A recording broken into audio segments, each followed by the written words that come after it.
We want to get everything done as fast as possible. We want to convert the rhythms and the skills of work into cash, which indeed you can buy something with, but you can't eat it.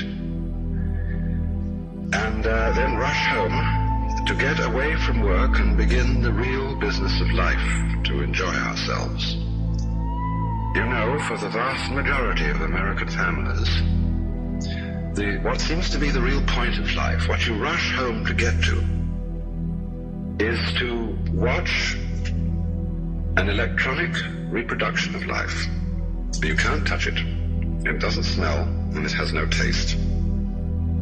You might think that people getting home to the real point of life in a robust material culture would go home to a colossal banquet or an orgy of lovemaking or a riot of music and dancing. But nothing of the kind. It turns out to be this purely passive contemplation of a twittering screen. You see mile after mile of darkened houses with that little electronic screen flickering in the room. Everybody isolated, watching this thing, and thus in no real communion with each other at all. And this isolation of people into a private world of their own is really the creation of a mindless crowd.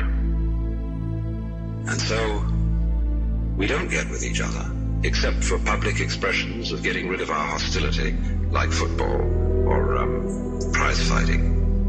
And even in the spectacles one sees on this television, it's perfectly proper to exhibit people slugging and slaying each other, but oh dear no, not people loving each other, except in a rather restrained way. One can only draw the conclusion that the assumption underlying this is that expressions of physical love are far more dangerous than expressions of physical hatred. And it seems to me that a culture that has that sort of assumption is basically crazy and devoted, unintentionally indeed, but nevertheless in fact devoted, not to survival, but to the actual destruction of life.